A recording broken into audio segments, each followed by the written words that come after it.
Well, hi, YouTube. How are you? Long time no see. Today's Sunday.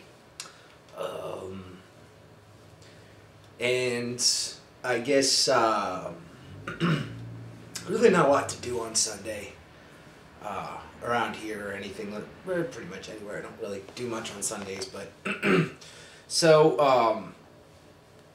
I did something today.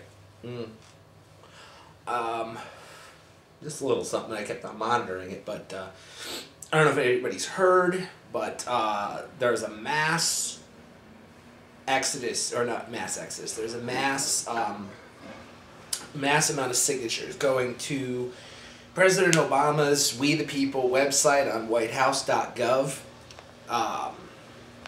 And, you know, as a joke, obviously, not really a joke, but people are actually talking about seceding from the Union. Seceding from the Union, and that's what they're doing is with a petition on this on this website. Now everybody's all in it up, people. Like, you know, hey, why don't you just learn how to make it work and not be country, blah, blah, blah, blah, blah. And I said, okay. I'll sign New York's petition. That's not a problem. It's not going to, I don't think it's going to go anywhere. I mean, unfortunately, there's a lot of people very bitter after the recent elections.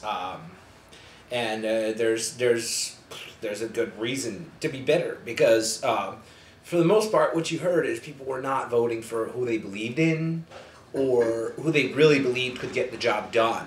I mean, you have one support, you have a lot of people that were gung-ho Romney, gung-ho Obama, or gung-ho whomever third-party candidate, who wasn't allowed to debate. Just because of that, I didn't vote, because I don't believe in voting in the lesser of the two evils, but this whole exercise, and what people just don't understand, I don't think, is that this is showing a trend in the climate this country is in. First of all, the election was split dead nuts down center. Now everybody's like, good, everybody got out and voted, and they got their voice heard, and blah, blah, blah.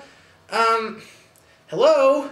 Last time that happened, we you know, the CSA started bombing Fort Sumter back in 1860. It's not a good thing to have a country so divided on one side or on the other.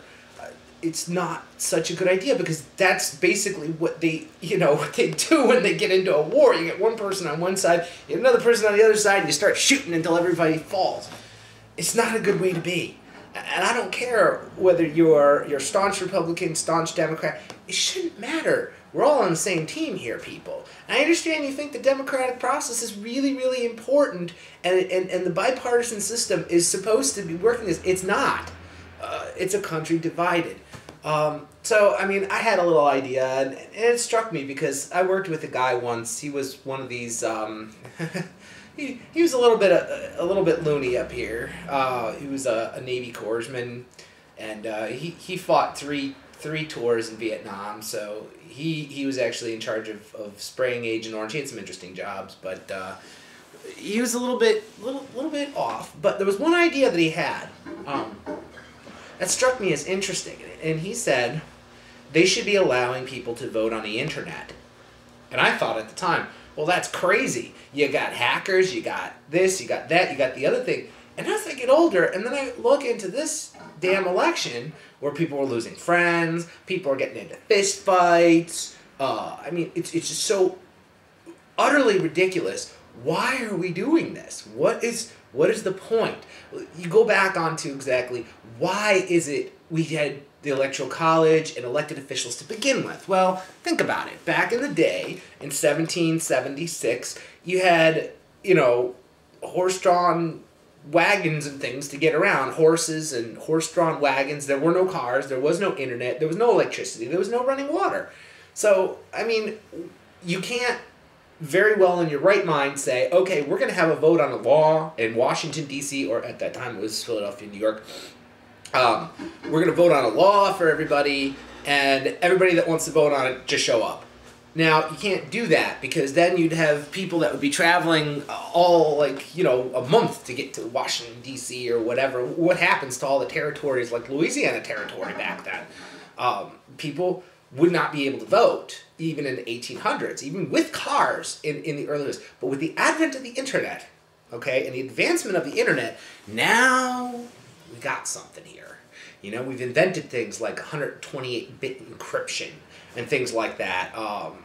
Database management's a lot more advanced than it used to be. And think about it this way. I mean, it's so easy to record a 1 or a 0 in a database. It wouldn't take up too much space.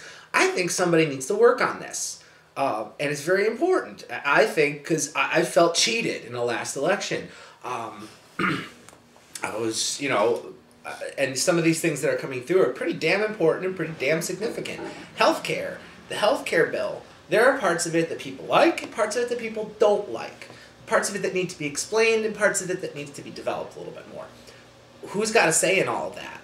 We only have 50 people in Congress and, you know, what is it, 200 and some odd people in, 200 and some odd people in the House of Representatives that are allowed to vote on this. And we're supposed to give them the responsibility of voting on it. What if you don't agree with it? What if you don't agree with a part of it? What if, you know, it's not fair? And we live in a day and age now where it doesn't matter anymore. We are putting our votes on the internet for certain things. We're posting YouTube videos, and things like that. Securely, safely, and everything. Why hasn't anybody thought of it sooner? So I put my petition up to do this. And I think it's an awesome idea that somebody... Now, I know that there were some people, when I originally brought this up during the election, and I said, I'm not going to vote unless I actually have a direct say in what is going on that affects me. I can choose to vote for something, or I can choose not to vote for something. But if it matters to me, it should be my civic duty. It's what's called a true democracy. And we're able to do that now. It started in ancient Greece, and the thing is, it was limited to Athens. It was the first place that had a true democracy. A lot of towns do it. New England towns do it too. Vermont is famous for it. Vermont is famous for having town meetings every year to elect town officials, to elect, to vote on laws and everything like that. But you know what? Now we don't, you know, the internet is great. If you can work from home, you can sign a legal document electronically. Why can't you vote electronically? So, at the bottom there's going to be a link to my petition. For all those that see this, sign it, believe in it, it's coming. Mr. Obama's probably sitting there laughing his butt off right now, saying, I knew this was going to happen. You get a lot of people doing this. If he addresses it and people make enough of a stink, then he has to say something about it. And there's some people that complain on that website about the responses not being very sincere, blah, blah, blah, blah, blah. Well, the thing is, it'll still be out there. And maybe somebody will be as crazy as I am, or crazier, and take this up as a cause. Because personally, I am tired of voting for somebody else that can't get the job done. I'm not saying that Mr. President, I'm saying you're not getting the job done. There are some people that dispute. There's some things that I don't agree with you on. However, at the same time, I don't think that responsibility should be yours or one person. That's called a monarchy. When that happens, when the fate of a society lays on one person's shoulders, that would be becoming a monarchy, which is not cool, which is what we try to get away from to begin with. So, F off, F you, go F yourself, sign my petition, sign my effing petition, and you just watched my retarded YouTube video.